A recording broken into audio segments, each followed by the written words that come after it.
Welcome to the Creative Condition podcast, an ongoing series of conversations and considerations to help people understand and embrace their own unique creativity for fulfilling lives and brilliant careers.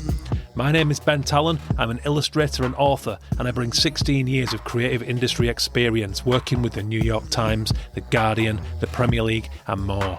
And I invite designers, artists, psychologists, scientists, coaches, athletes, sensitivity experts, and all kinds of thought leaders to help us broaden our knowledge of creativity. Creativity is a fundamental pillar of human happiness, a vital ingredient in the solutions to our problems, but so often misunderstood.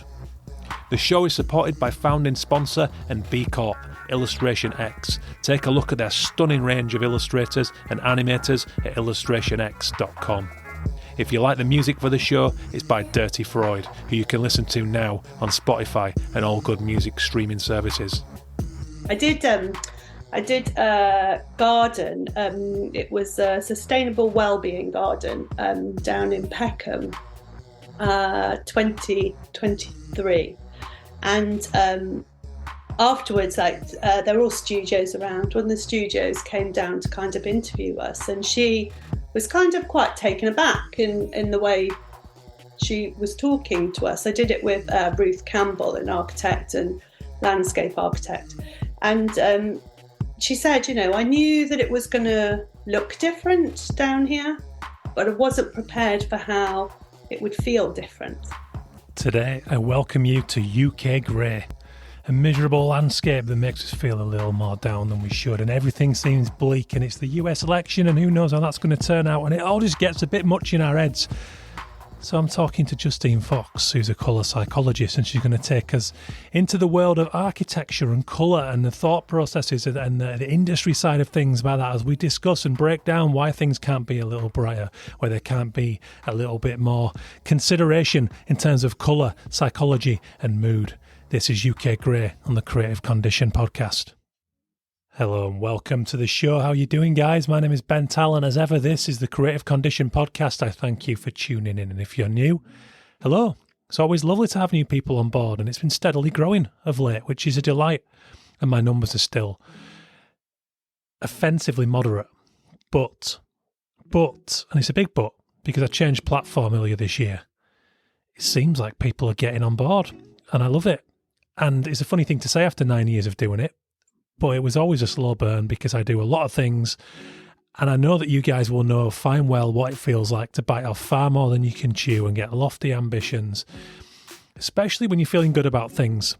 And then, you can't do any of them incredibly well. Jack of all trades? I don't think I'm quite that, but I've been close at times, and you've got to be careful. So I am happy to say I'm giving the Creative Condition and my illustration twin focus, and I've put other things on the back burner for the time being. I'm feeling good about the dedication I'm able to give to each thing.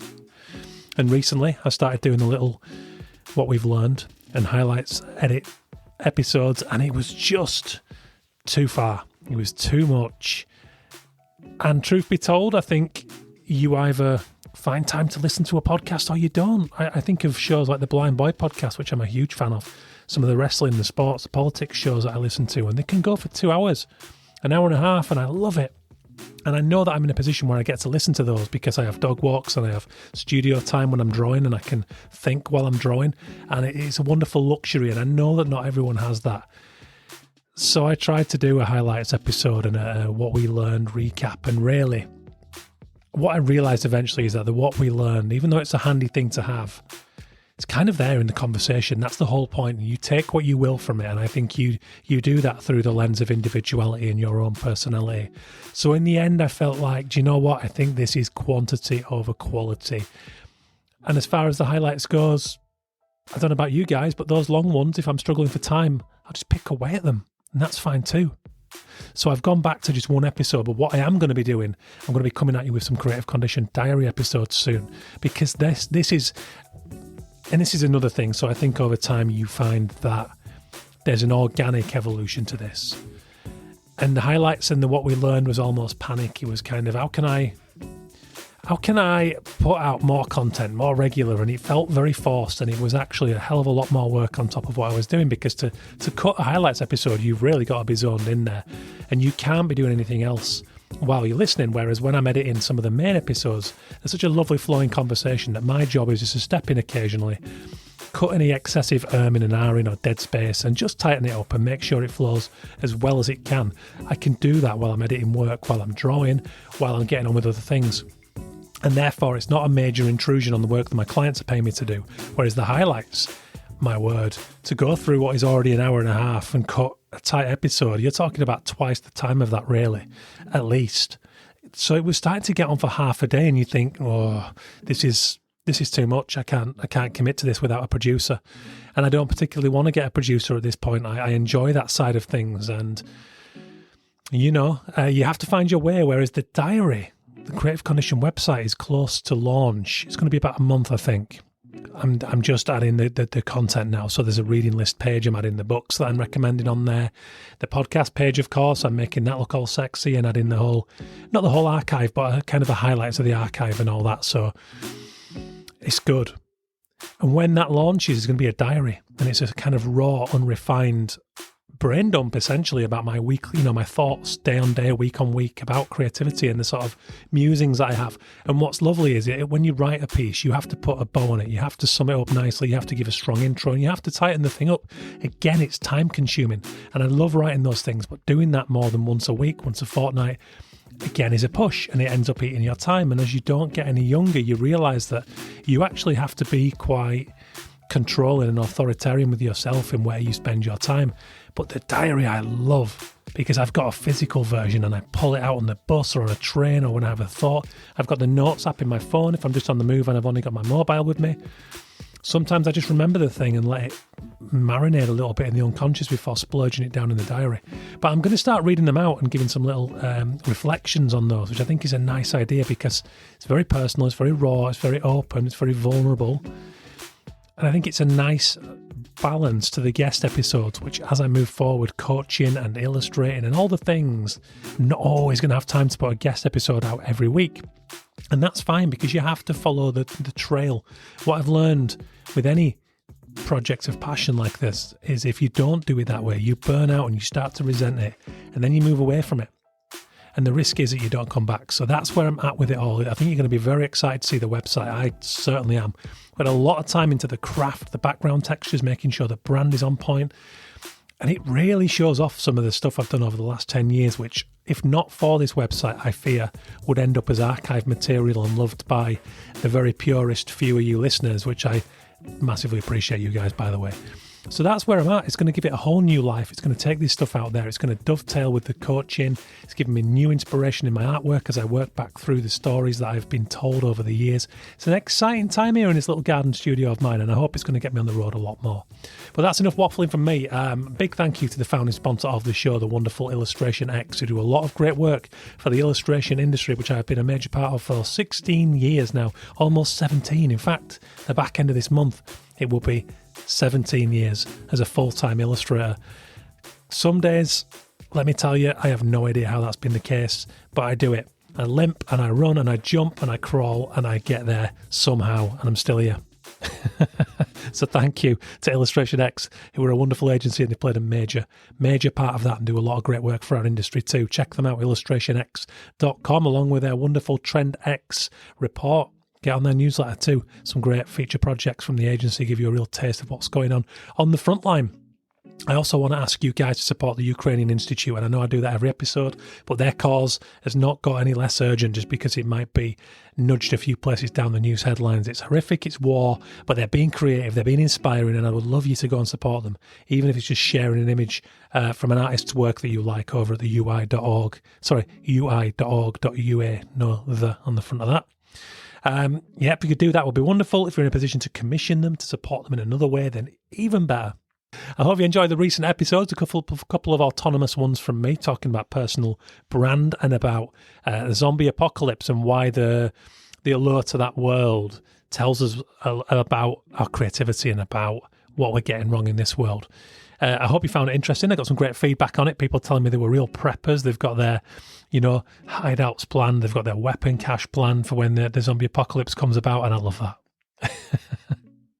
that. So today, UK Grey. This is an episode I've had planned for a while. It's with the wonderful Justine Fox. So Justine is a colour psychologist. How cool is that as a job?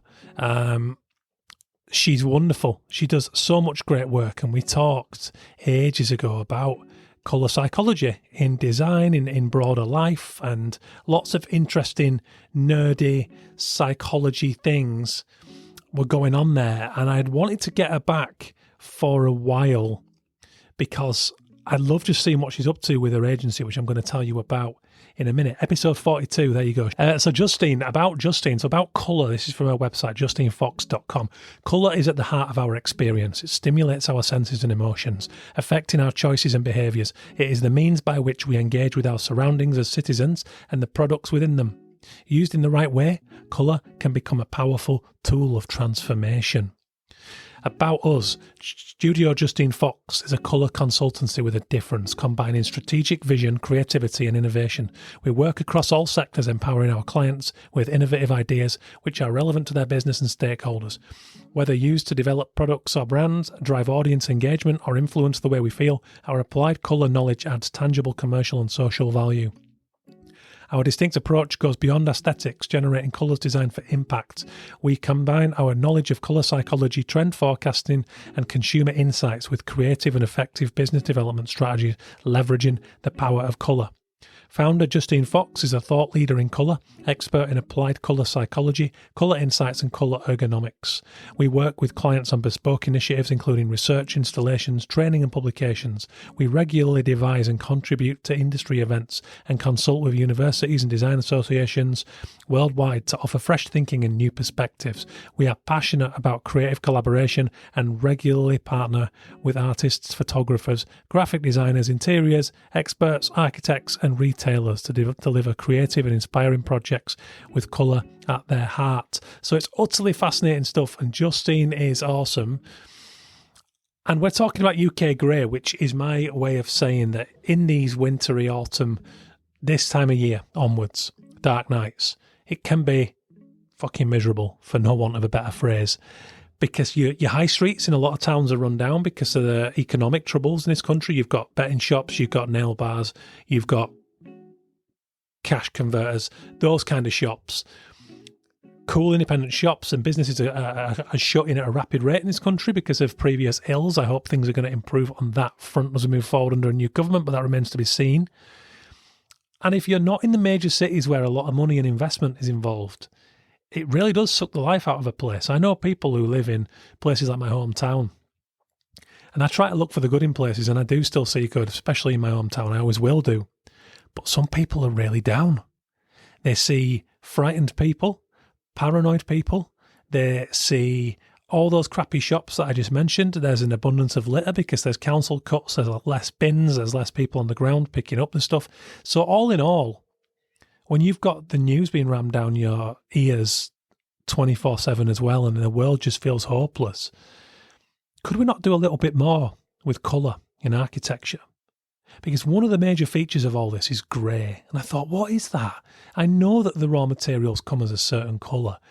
But with all the things in the world and all the technology and the experts and the artists, could we not make cost-effective changes to our environment that would bring about a little bit more joy and a lift in the spirits? And I know the answer is yes, but I wanted to talk to Justine because I wanted to find out why it continues to be no, and why it seems to me there's just no willing to consider anything that's artistic along these lines as anything more than a luxury. So that's what we're getting into today. We're going to have a good old ramble about this and talk about that and the mood of this time of year and everything else. So I hope you enjoy it. I would love your thoughts and feedback.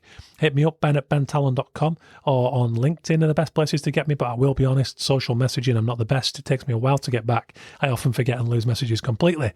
So email is the one if you want a decent timed reply, ben@bentalon.com. That's about it from me. Head over to justinefox.com to see Justine's work. We're going to get into it today. The Creative Condition book is out now and has been for a while. Still trickling out there. Thank you for the purchases. There is going to be an audiobook one day. It's available in ebook and in signed edition paperback from bentalentwriter.com/shop at the moment. It's enough from me. Head into this chat with myself and the wonderful Justine Fox.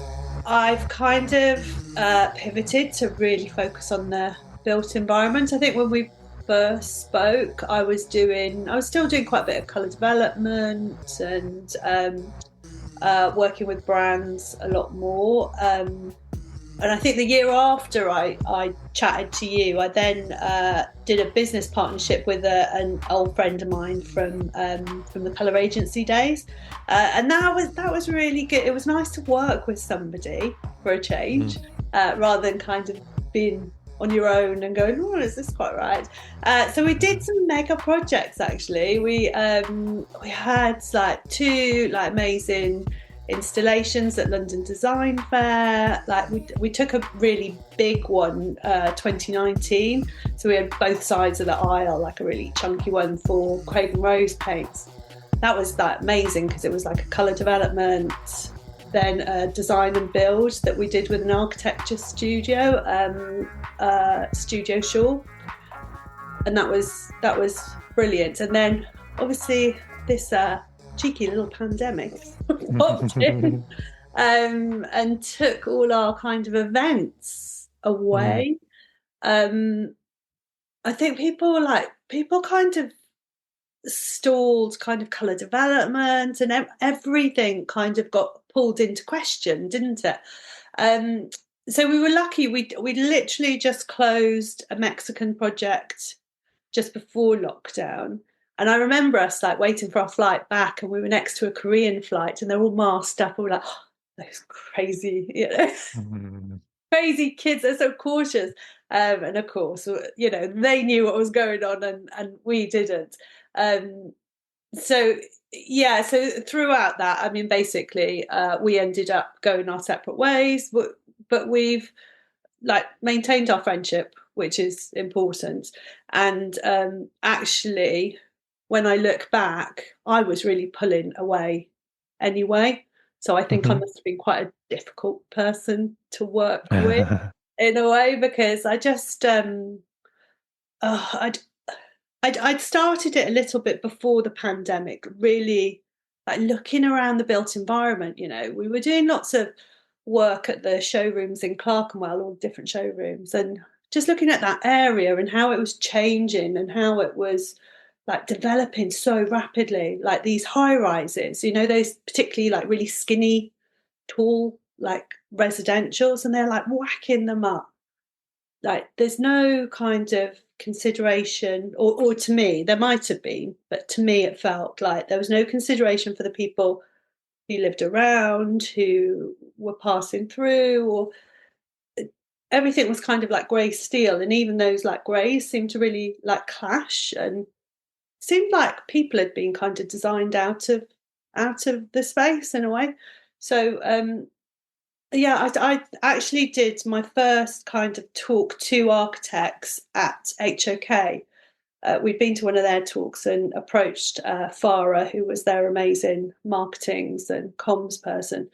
And she invited us to talk on, just serendipitously, it was International Colour Day. And so that was kind of like the first kind of like posing these questions to architects about, how do you use colour more purposefully? So actually that business split kind of has given me that freedom to pursue that more. So that's kind of the big jump from our last chat, I guess. Yeah, well, I mean, that gives us a good launching off point, because I'm really interested in that. And one thing that came from what you said there was, I often think that I overthink things in the sense that sometimes you just have to put ideas to people and they might be interested. I sometimes, when I think of governments and the likes, I sometimes think, in it for themselves. And you get on that sort of negative train of thinking. But I do also think there's room sometimes that if you're an expert in a certain area and you've got valid, well-researched material to bring to the table, that you can be the person to move the needle in at least in some regard. So I guess the question is that a sense that you got with bringing this idea of a better, more considered use of colour to architects? They're creative people, so I would imagine there'd be some willing. Of course, we can get into constraints, but was there a sense of that? Okay, I'm going to take this to these people. I'm going to be respectful. I'm going to present it in a positive light, and hopefully we can bring our skills together and make something happen. Yeah, and that very first talk, I remember, there was one gentleman did kind of like challenge me in a way, around that whole, really, it's about form, it's about function, and it's about that kind of volume of space. But there's another kind of like cohort of people who are actually questioning the way things have always been done. And so I think there are I've connected very well with female architects for a start, if I'm brutally honest, and younger architects have been more open.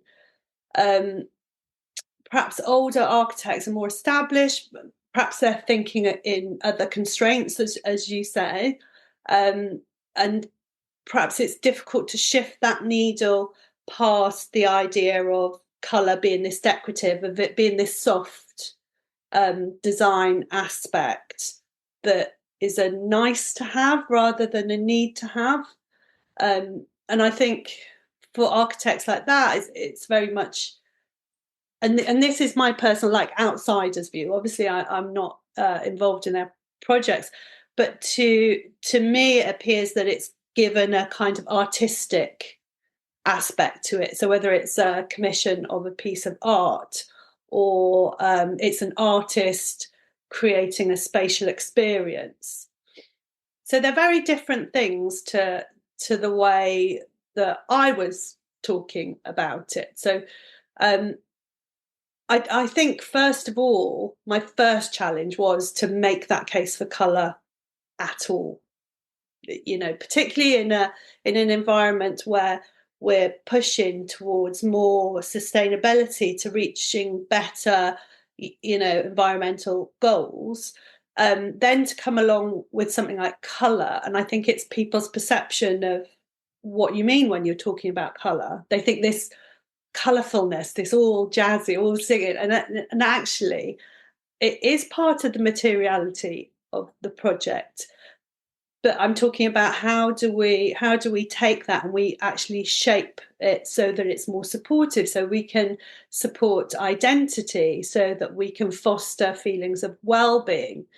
And in certain ways, how can we drive more sustainable practices? Colour can be one of the most polluting industries, for example. Ever since, I think we might have touched on Mr. William Perkins last time we chatted. His first chemical dyeing revolutionised the world. But when you hear a designer from Bangladesh talking about never seeing their rivers in their hometown in a river colour, only in like vibrant greens or reds, or something's going wrong. There are aspects of using colour to cool. Our cities are overheating, urban heat islands. There are ways that we can manipulate the colour to cool, and people like the New York Roofs project, they saw like a 5-degree reduction in the roof, in the heat of the roof retention, when they painted it white. Now, I'm not advocating that we particularly go and paint everything white, because it's not necessarily appropriate to this area, but there are things that you can do with light reflectance that could maybe mimic the natural environment that would be, typical to this area, so that you don't overcool and create other issues. So I think if you could start having conversations like that with people, I think that's where I've started to have, yeah, Yeah. bit more of a way in, if you see what I Yeah. mean. Yes. And I guess like anything, first you have to work out who are the people who are going to be receptive and will listen to this and take it on board and kind of build your, build your squad almost and build, Yeah, heighten your numbers. But I've been reading, I don't know if you've read Your Brain on Art, the recent yeah, book. And I'm about halfway through, and it's part of my kind of study around my creative coaching practice. But I'm practically distilling the entire book down into bullet points. It's yeah, incredible, and the stuff that I've brought from that in terms of color, color being a vibration and the energy of that, and it goes so much further than aesthetics. Very yeah, little of what I wanted to touch upon with you today is about aesthetics. It's actually about psychology and about mood and about the acknowledging the facts. And I got this from that book that yeah, we are consciously unaware of 95% of our mental activity at any given time. That's crazy. That comes from the neuroscience community, and it's so what so we have to be mindful of what's going on there and how people, particularly, you mentioned high rises. I'm from a working class background, and when I think of things like council cuts in those towns and cities and the state of the high streets, but betting shops, cash converters, yeah, vape shops. I'm not demonizing any one of those things in isolation or as a business for the people who run them. But what I mean is that collective social psychology and the mood that is given when streets are big puddles and potholes and litter everywhere, it really does pull down your mood on a day like today. As we speak, it's quite rainy out there and it's very murky and autumnal. So all that said, it's about far more than aesthetics. It's actually about yeah. helping people to feel optimistic and to just lift the spirits. Exactly. And, you mentioned about, the death of the high streets and that aspect of it. A project I did recently with an architecture practice called New Practice. They're Glasgow based, but they have a London office as well. And they commissioned me to help them with a creative placemaking uh, scheme that they were working on in Newark. It's Newark and Sherwood, I think. And so I worked with them to do colour workshops. So we did a stakeholder one with people from local government, local businesses, those sorts of people. But then the one that I found really interesting was they also set one up with local college students, and it was just really interesting listening to their workshop in relationship to the stakeholders workshop, and their views of the town were so different. um, yes, they were very much kind of attached to the historic pride of it, but then when you started digging deeper about the colours and things like that, it was really interesting that actually their interest was skewed more towards the water, the river, that actually doesn't at the moment doesn't play that great a role. And how can you use colours that they would then say, okay, so that place is for me. I mean, most of them talked about wanting to leave there, to be honest. And it's just like, so what can you do to make this place feel like it's somewhere for them that they can grow into as well? Because you need to, they've got this amazing like space college there and all sorts. But it's getting people to feel invested and excited. And I think colour is actually one of the easiest ways for people to communicate the way they feel about a space, or the way they want it to be in the future. And I think sometimes, if they're doing kind of community engagement and it's just architects or it's just counsellors, it can be quite intimidating. But, when you're sat there working with colour and it's just really easy for people to kind of lose themselves, so they open up a bit more. I think Yeah, it kind of has that power as well, that it can, put people at ease to be honest. very much so. And I said to you earlier, I have two 4-year-old kids, and one of from day dot, we've been, helping them to understand color and emotion, and it's been a really simple way for young children who are not yet old enough to articulate themselves in language about their emotions, for us just to get a paintbrush or a crayon and go, how you what is this, the bit of blue, what might that represent? Sadness. They got that really quickly, really early. I think that's kind of inherent to us as human beings, to recognize and to relate to things visually, Yeah. particularly when language is not yet readily available. And that doesn't change as adults. As we get older, we tend to assign these things, as you said, to kind of artistic luxury or folly of some kind, and that's how people socially, sadly, are kind of led down that path through education. But really, it doesn't go away. And when, in my estimation, from friends who do workshops with businesses and the likes, and they go in and they do basic drawing exercises and bring things in like this, people come alive and they really enjoy it. And it's almost like that second voice then. You have to break through that veneer. I've been calling it the maturity trap in my book, but it's that, oh, is this childish? And it's like, oh dear, no, it's not childish at all. It's very primal, actually. Yeah. And it, it is, like you said earlier, it's that kind of fear of somebody laughing. And I think actually, once you go through those colour processes, and there was a study a couple of years ago out of one of Vienna's universities, I think it was, looking at that relationship between colour and emotion and the universality of it. And their study was massive. It was about 10,000 people. I think it was 47 nations and 38 languages. But they had a 87.6% agreement on certain colours and emotions, which is, considering like the language element of it, like how important language is in our understanding of colour. So that's a huge kind of starting block to go for. And, it's never to say that a colour scheme is going to fit each and every individual. But, when we're talking about these bigger kind of commercial spaces or the public realm, it needs to allow access, be equitable to people, so that everybody, you might access it in a slightly different way, but at least it's there for you. And if you start on that kind of psychological aspect of it, it's remembering what colour is. At the end of the day, it's wavelengths of light, so it's on the same spectrum as gamma rays, X-rays, microwaves, radio waves. We understand what these do, and yet people are still very much like about colour, aren't they? That shoulder shrug about the importance of using it. But it's such a simple tool.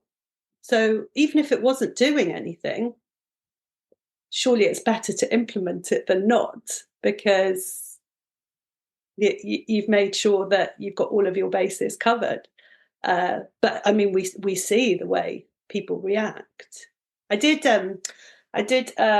garden. It was a sustainable wellbeing garden down in Peckham, 2023, and afterwards, there were all studios around. One of the studios came down to kind of interview us, and she was kind of quite taken aback in the way she was talking to us. I did it with Ruth Campbell, an architect and landscape architect, and she said, I knew that it was going to look different down here, but I wasn't prepared for how it would feel different. And that kind of really was, oh my gosh, this is amazing. That really was quite meaningful for me. The nature thing is huge, isn't it? I'm reading a book at the moment by Richard Louv called The Nature Principle. Gets heavily into the kind of studies and the science of biophilic design and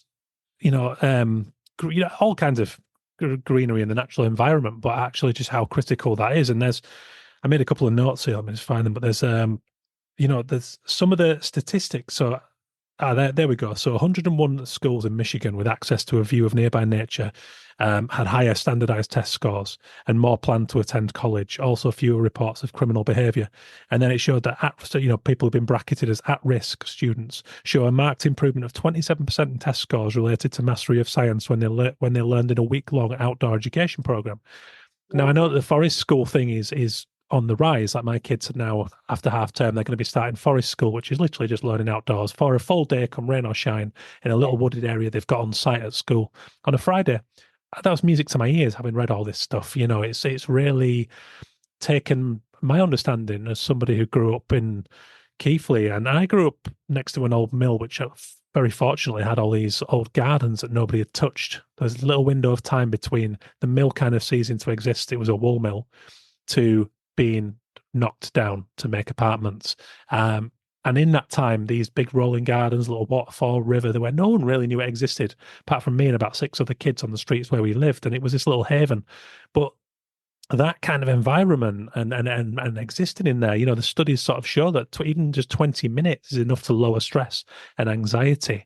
And then when you look at cities, my friend used to illustrate for Urban Gardener mag, and some of the topics he used to illustrate are things like, moss down the side of high rises to support biodiversity and bug life and things like that. It all kind of comes together, be it through colour, be it through exposed to an environment that we are physically a part of. It's crazy to me that there's not a greater drive, but then we are under capitalism. So, of course, there's not a greater drive because, and I guess this is leading to my question, but this largely doesn't come down exclusively to money, but it's a bloody big factor, And so that's what I was going to ask you, was about the kind of decision making around architecture and buildings.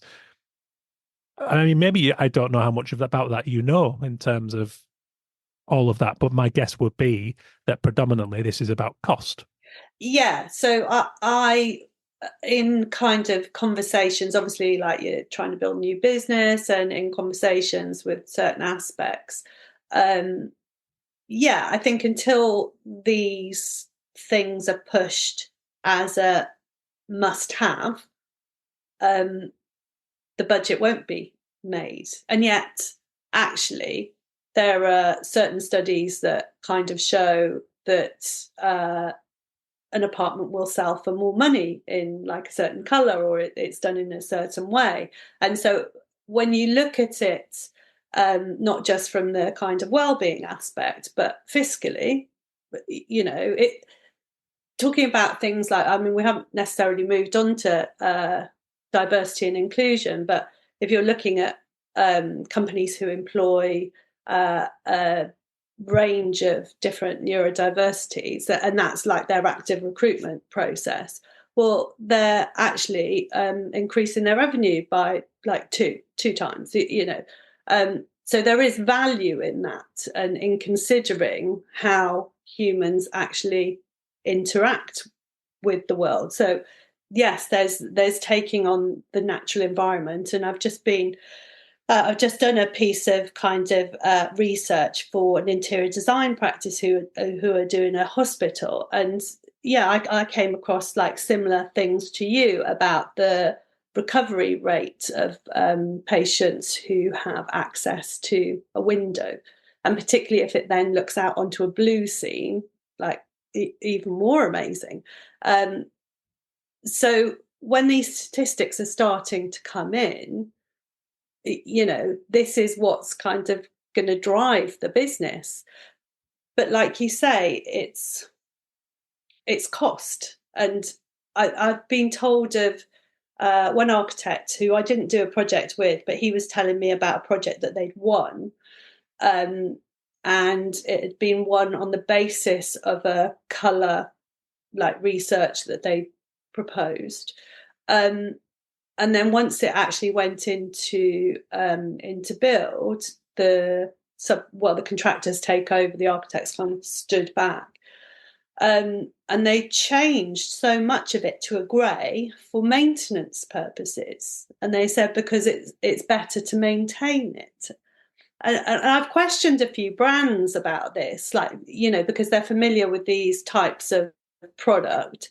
And they're like, no, it's not. It's just, if it was not clean properly, it wouldn't show as quickly. So I think there are all of these excuses that are put in place because perhaps they're not thinking just of the initial like design and build, but actually, you know, we're going to have to put a bit more effort into maintenance.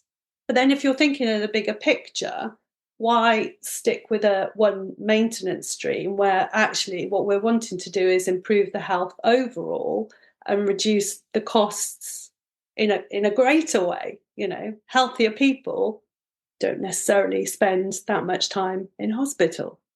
So I think it's an interesting aspect of that. Or, you know, kids who go to school get more educated and have better jobs, and again, they're like, they require less from the state. So why not make those environments somewhere that they can all act, you know, in whatever different way they need to learn, they can access that, and you've got a space that supports it so that they want to come. So I think that it does come in as, you know, a bigger question, really, part of the greater scheme of things. And I think colour is an integral part of it. It's not the only part. But I think once you start getting different specialisms working together, the ideas that come out of that are incredible. And that's the way you kind of push things forward. Talking to your own people over and over again is just navel gazing, isn't it? It's just like, where are the radical ideas in that?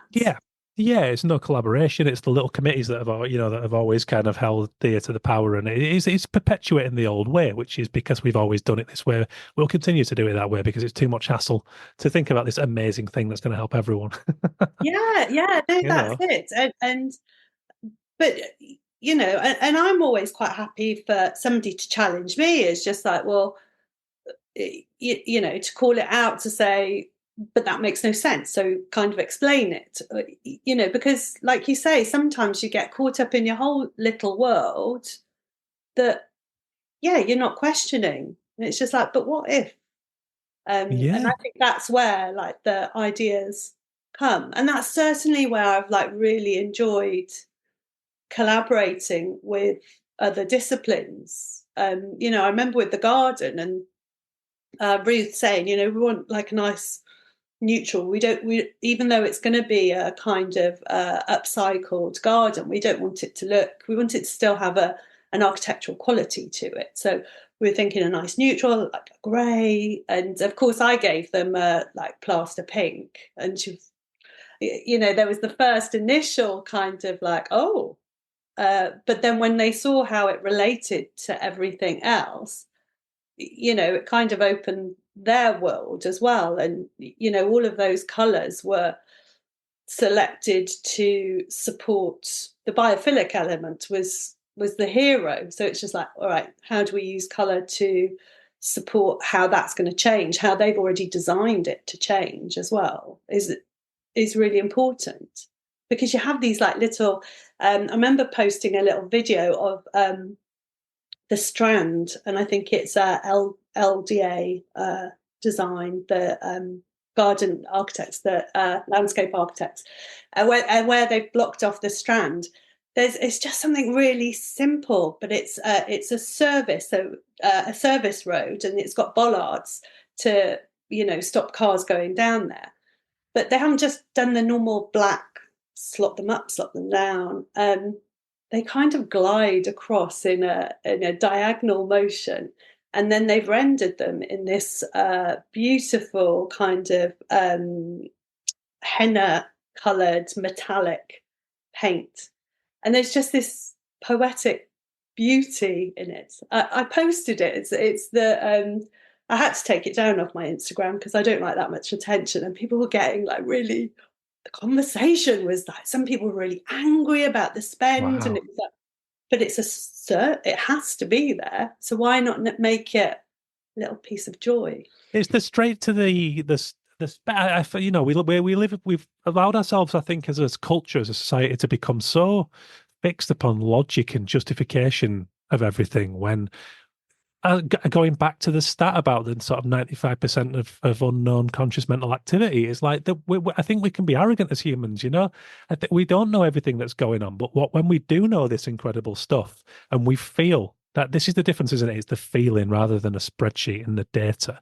The datafication is really dangerous at the moment. I think we're at a real crossroads, and it's little things like that, when they just make you feel good and it conjures something. And this was the whole point. This is the reason that I had this idea for this chat. I remember seeing a series of images posted, I think it was on LinkedIn, and they were of these quite fantastical pieces of architecture. You know, one was in a jungle, and it was really quite broad, brash colours, but it almost these Mayan ruins. And I just remember the way it provoked my imagination, and the way it gave me this feeling of wonder that made me want to be there and go on an adventure. And I thought, fuck, you know, I live in, you know, particularly the UK, famous for its bad weather, and these kind of horrible grey days on our streets. It's not pretty, and it has the opposite effect to that, real drudgery, and it can really downcast your mood. So that was the sort of tipping point for that idea.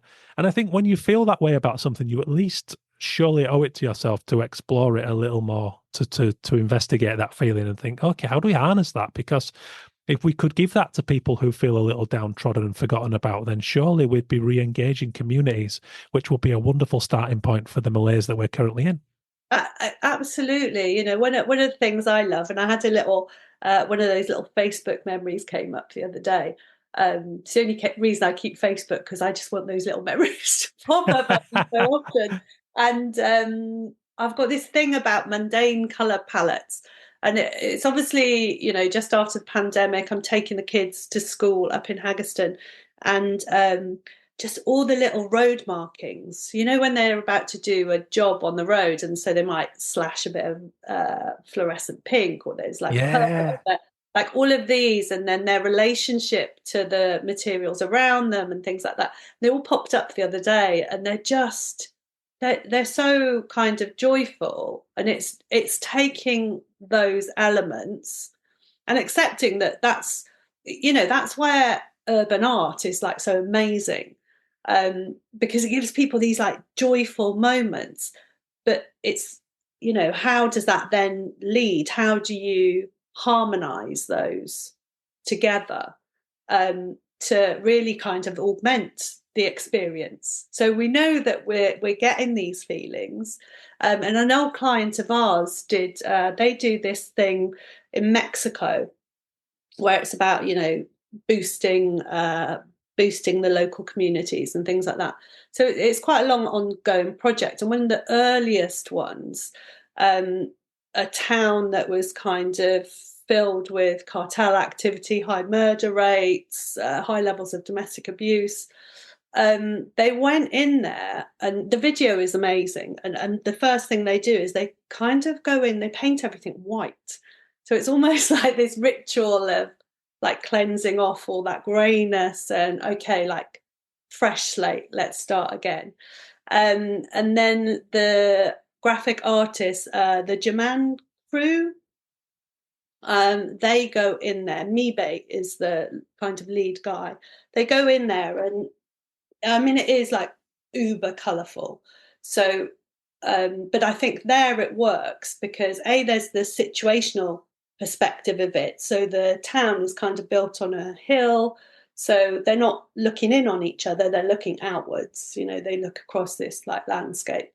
But also there's that kind of cultural relationship between the Mexicans and certain types of colours. Same with us. So there's that cultural attachment. But what was really interesting was I was talking to one of the high up guys at the paint company, and he was telling me that actually they've kept in touch with local criminologists, psychologists, the police, to see actually what happens afterwards. And they taught everybody how to maintain it as well. This maintenance is really important. Murder rates went down. You know, domestic abuse went down. People, instead of being frightened in their own homes, were visible. So they were looking out for each other. So it's, you know, it has such a kind of like power to be able to do those things. But it does need to be contextualized as well. So what works there in that situation wouldn't necessarily work here in East London in the same way. So maybe we're looking at the kind of theory behind it, but we're working with colour and colour relationships that are more supportive of here, take account of some of the local cultures here and build it on that different platform. I think that's really interesting.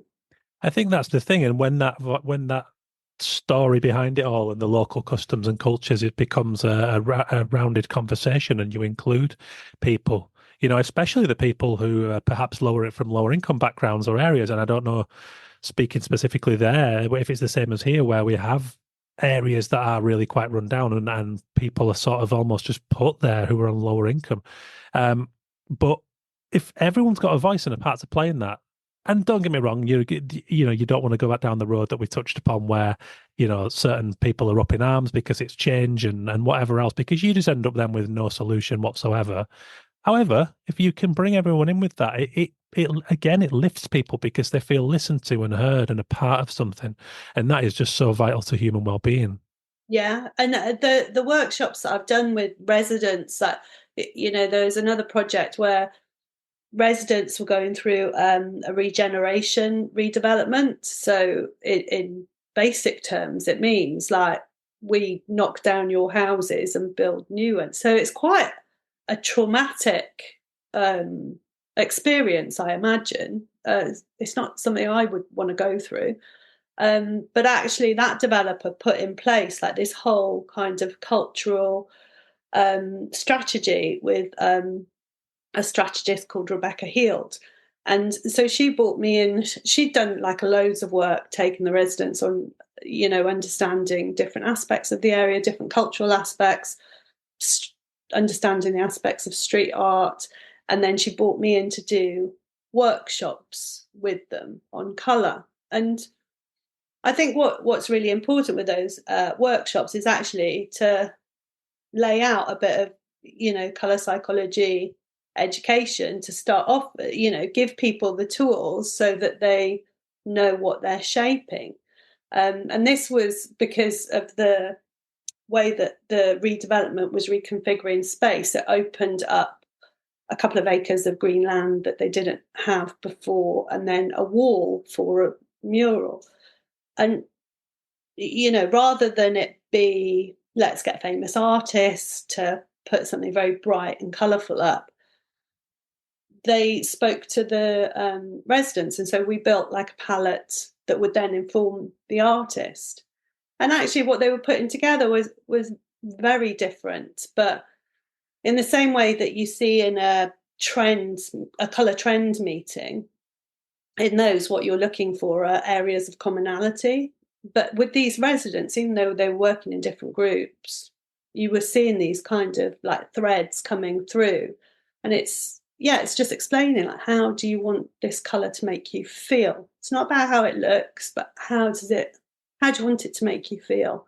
But it's giving people like a little bit of that colour psychology background so that they can make more informed creative choices, I think. Yeah, and then in terms of the actual act, let's say, for example, you had young people actually painting a building, even if it was just a block colour. Let's say, for example, we looked at the effect of colours and we chose a calming colour, for example, and the young people were invited to be a part of that. The act of actually colouring in, again, there's many studies that show that 15, 20 minutes of colouring or unconscious drawing lowers stress and anxiety infinitely. So it's, again, there's manifold benefits if this is just considered. And yeah. I mean, honestly, I read the book on holiday, and I had the kids and I then were just colour, and it was just like, it doesn't matter. I got very frustrated with my son's art teacher, actually, telling him he wasn't drawing properly, and I was like, do you know what? Absolute nonsense. It's you're like into science, so you're not looking to be some amazing artist, but that process of drawing, of concentrate, so important, particularly with this mental health crisis within teenagers right now. Something as simple as that act. And it's interesting, isn't it? Because it's the connection between the nerve endings and your brain, and the concentration, and colour again is just enhancing all of this. It's a really important thing, and it helps people take ownership of spaces as well if they've been actively involved in the creation of it. Yeah, I think all of that is really important. It was a fascinating book. I don't know if you've got to the bit about the dancing yet, but no. it's very good. Leave I look that for. with you. Get to the dancing. I can't wait. I've been big on dance now for a while. I had a local lass called Abby Lucas, who's a drama and English teacher on the show. And I also talked to a friend of mine who's a choreographer. She works on, and a dancer actually herself, but she works on Strictly and West End musicals. She's really quite high profile, but she's just wonderful. And so I talked to those two in separate episodes about, the many, many benefits, very much in the same sort of thinking that we're discussing today. But it's amazing. It's crazy that it's not rolled out further among young people for engagement, and because it just heightens everything: tolerance, patience, the physical strength. There's just so much. It's ridiculous that it's not a core part of the curriculum. And lo and behold, it elevates the results in everything else: numeracy, literacy, the rest, because it's varied and it turns on a different part of the brain. And I think that's the exciting part, is understanding how it creates these new neural pathways, it ignites aspects, it can change the form and shape of somebody's brain, can't it? Like, these behaviours. I'm trying to get a project off the ground with the school at the moment, because, I think there's such an area where, particularly teenagers, and when you look at the big kind of flashy schemes tend to be all about their kind of primary schools, and you always see those in the design magazines. But actually, secondary education, you can make like huge differences with not that much of a spend. I went to a festival of place their day, and there was somebody talking there about, and they work with schools in unlocking revenue from the school, so holding classes in the evening or events or things like that, and how you can then invest it back into that space, because surely you can't be surprised when you put 800 hormonal teenagers together in a bit of tarmac, and be surprised when there's, bad behaviour, fighting. Mm-hmm. Perhaps there needs to be something of interest there to engage them in different ways. I thought that was an interesting idea. I'd not really heard about that kind of unlocking revenue within the building space. But those ideas, I think, are quite interesting. They're great ideas. And I had Professor Carlos Moreno on the show recently, who's a pioneer of the 15-minute city idea, and read his book. And it's all about bringing communities back together and kind of cutting commute times and reintegrating neighborhoods. So mixing up classes again so that we all learn from one another and come together in a better way, which I'm a huge advocate of. But one of his standout things that I really loved was about making use of all those communal buildings. So one of his big things is and they're trialing it all in Paris to really great effect actually at the moment, and Scotland has been quite a big one on this too. But they are trying to use the local school and keep it open on the weekends and the evenings as a community space. Yeah. Of course, that's going to require a little bit of change, but let's not get caught up in the short-term logic of it. But what a wonderful idea, because there's so much loneliness in society for many, many reasons. But what a lovely idea that school is there and anyone can walk in. So if it's a parent that's a single parent, for example, and they're, up to here with their kids, which we all get, to think you can be now on the weekend and be having those kind of productive conversations and being a part of all those decisions and the way that space is seen and used, and like closing the street outside so that no cars can come down so the kids can play out. And I could go on all day, but I just thought it was a beautiful idea. And if you've got an epicenter and a community space anywhere, then I just think it promotes so much actual in real life face-to-face conversation, which we could all benefit from. And then when you start to get into, the actual visual side of that and making these spaces beautiful and the color and everything else, and I think it could be revolutionary. Yeah, I mean, it's creating that sense of identity. And, again, there's like studies showing the improvement on learning where there's a strong sense of community identity within the school environment. There was actually, I did a judging for the Mixology North last year, and there was an entry in there. It was a BDP project, and that was a school, but it had other community aspects like built into it. So the school was part of it. So it, like you were saying, it structurally, it actually added on some of those kind of community facilities with it, and it's creating that community. But yeah, we all want that kind of sense of belonging. And I think that's where globalization went so like insane. Partly it was nice that you could go somewhere and you kind of knew what you were expected. But, when you're standing on the streets of, say, Montreal, and you could be on Cardiff High Street, like what's the difference? Like the shops are all the same.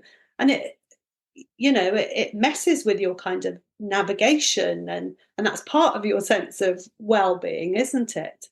And those colours, I've got this like real thing in my head that I'd really like to do a project where, we're not talking about kind of replicating historic colours, but, taking the integrity of the communities and the local, what's locally available. So you're not shipping things halfway across the world, and creating this kind of unique colour identity. I mean, that's kind of what we'd started with the Newark project. But how far could you go within that? Like, maybe it would be a refurbishment kind of redevelopment aspect. But it could be something people, subconsciously they recognise where they are straight away. It's quite powerful. I think so. And I think, yeah, you're absolutely right. I had Kyle Chaker on the show last week, who's an author of a brilliant book called Filter World and How Algorithms Flattened Culture. And he's looking at that globalization and all of that stuff. And he talks about how coffee shops became really replicable visually across the world. And it's that thing of, it could be anywhere. And I talked about seeing Marks and Spencer's in Hong Kong and being a little bit mortified and kind of resisting it until the very last day when I was absolutely knackered. And Okay, trying to I'll have the same sandwich as I always have. yeah, so distressing, but yeah. Broken. But I remember seeing those same kids' IKEA dishes. I was in Mexico for work. It's just like, oh my God, I've got those at home, and it's just there's something slightly depressing about it. It's travelled all this way for some IKEA cutlery.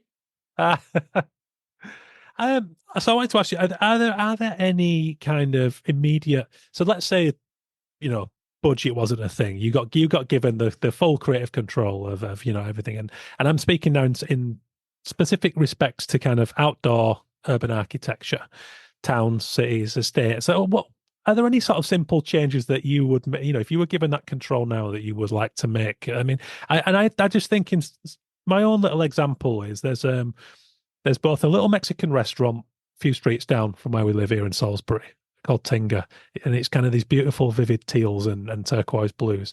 And there's a house just around the corner where you walk past, and it's a little anomaly, and it's only kind of a sky bordering on turquoise blue, but they've painted the entire outside, and it gives me a little mini lift every time I walk past it. And it makes me want to see that in the cities, and just, a single block on the side of a certain building and just quite strategically placed.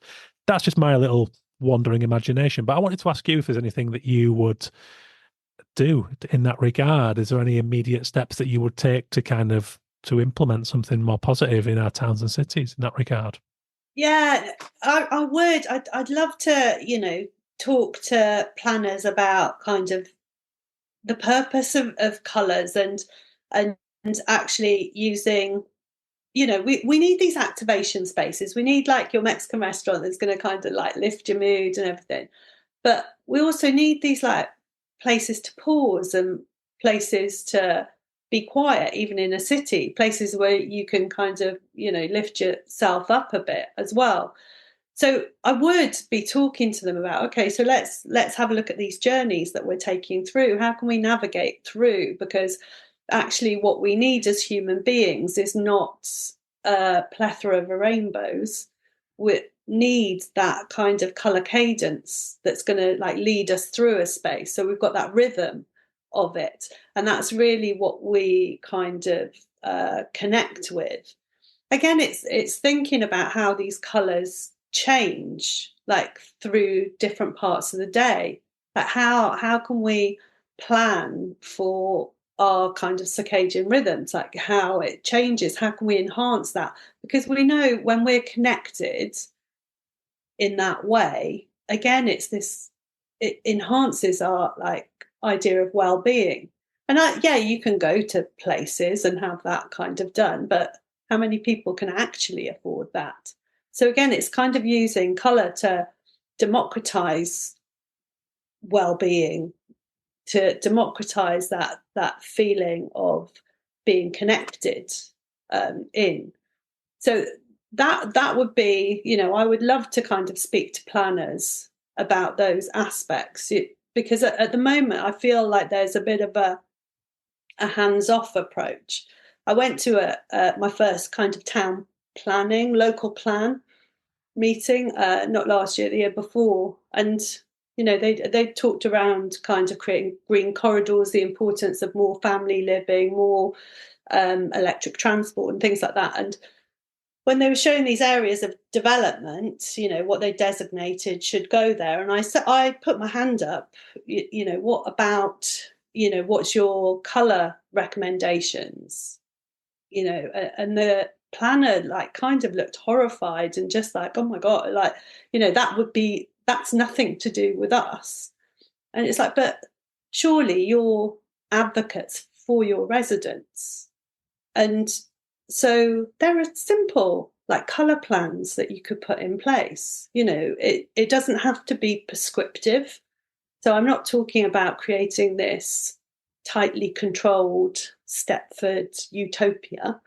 I'm talking about, all right, designating, understanding what's the purpose of this place, who do you want to be in this place, and creating a parameter for people to work within so that they understand how we work better with harmonious colour relationships, for example. How we need highly active colours, but we need relaxed colours, and how it's dependent on personal space as well, protecting personal space.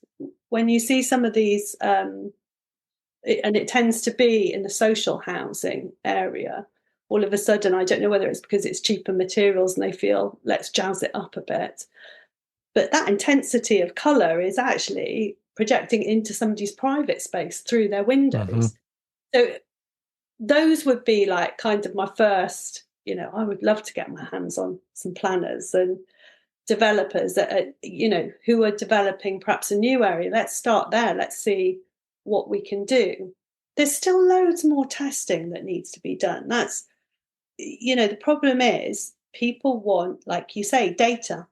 They want hard evidence data. And I keep saying, I can't tell you to use this colour and that will solve this problem across the board. It's much more layered and nuanced than that. If you see the processes that I go through to do a colour proposal, I did one recently for an office where staff were getting migraines. Quite interesting.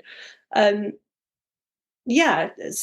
it's understanding that aspect of it. So that would be, if I had one wish only, I would be able to get my hands on some planners and developers, like, right, let's look at this as a bigger scheme. Yeah, and it's, because it's a part of everything else, isn't it? So, in my own space, I consider, and admittedly not, I need to work on it more, but, sound, spatial arrangement, colour, of course. There's many things that are all in unison. None of this is disconnected, much like going back to the point about biophilia and nature and green in our urban spaces too. But what we clearly need is a greater united conversation where, like you said, the planners, should probably be bringing someone such as yourself in to train them in this area so that it is at the forefront of their decision making, and therefore it doesn't become this big change that everyone has to stress about. It becomes a part of the natural way of things. Exactly. It's just part of the process. That's all it is. And I think the change is coming. I've spoken to some architects and they're like, it's kind of in the way that it took us ages to be dragged into sustainability or lighting. And she's like, we kind of accept that now. And she's just like, colour's just the next thing, and you've just got to keep pushing it, pushing that agenda all the time. Because like you say, it's all part of a greater scheme. Like, one doesn't exist without the other. And the more that we can utilise these tools, the better the place is for everybody. So for me, it seems like a no-brainer. Like, why wouldn't you? Yeah. And I guess that's the cross to bear for any kind of pioneer or people throughout history who've wanted to push in a new direction, is that we do have to we have to deal with that resistance and work and be strong and keep going and know that eventually that will change things. So yeah, I think you're doing great work, and it's exciting. I will certainly be adding my voice, and I'm pushing this idea where possible too. Fantastic. keep it going. Keep shouting about it. Where can people find your work, Justine? I have a website. It's www.justinefox.com. Very original. I've moved away from any kind of company names now. It's just like, let's just use me. Brilliant. Well, this has been really, really cool, and thank you ever so much. Oh, it's been an absolute pleasure to talk to you again, Ben. Thank you ever so much for the wonderful Justine Fox for taking the time to talk today. Go and have a look at her work.